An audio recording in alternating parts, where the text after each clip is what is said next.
death stuff. It is critical. And yet, don't we all know that we are surrounded by critical and life and death issues everywhere and every day? We cannot be at all aware and not know that we live in a world that is broken, that there are around us needs that we can turn our hands and resources to help. We know what's out there. We know what's difficult. There is increasing evidence that our global climate has been and is being fundamentally changed. There is the travesty of for-profit prisons. There is immigration action taking place in Tacoma right now for people who are struggling through that system. There are the vulnerable and the homeless who come through our doors 3 days a week to be fed and to be cared for. I think about all of this, and I think about that moment in Jesus Christ Superstar where Jesus is standing and everyone is reaching towards him and saying, "Heal me, heal me, heal me," right?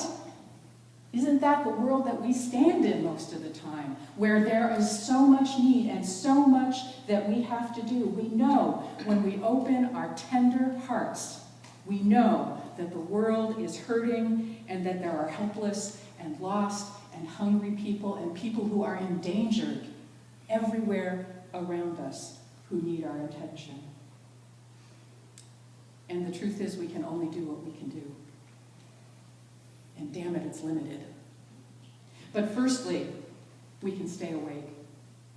We can stay awake and aware even if it breaks our hearts, and it probably will.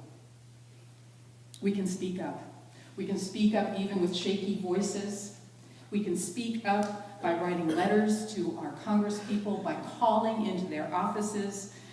We can talk to the people in our lives. We can share the information that we have. We can tell people what they need to know about this. And we can give what we can. We can give what we can. See, our money, we forget this, although we've been talking about it a lot lately over the last month here. Our money is a resource that we have, and we can use it to further what we believe. So we can give to organizations, we can give to Planned Parenthood, we can give to the people who are advocating for this. I would bet you Kurt knows some of the organizations that are taking this up. Would that be true, Kurt? Say, people know, talk to each other, find out what there is that you can do. When I worked for a facility that worked with homeless teens, one of the things that people would say was like, "Oh, we don't want to give you our money, it goes to administration."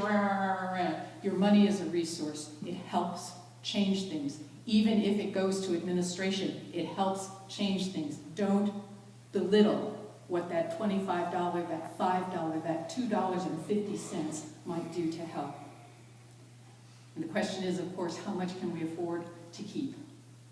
Not how much can we afford to give. How much can we afford to keep when we know all of what we know about what goes on in the world? We will always, always live in a world that is dying and seeking to be reborn. We will always live in a world where what we trust to be most true and worthy is under attack. We will always live in a world where the choices are unclear and the paths are not certain. So let us make our choice here today, that we will choose to be awake and aware, to be present in this world of beauty and wonder and complexity, and give of our hearts and our hands to make a difference. So may it be. Amen.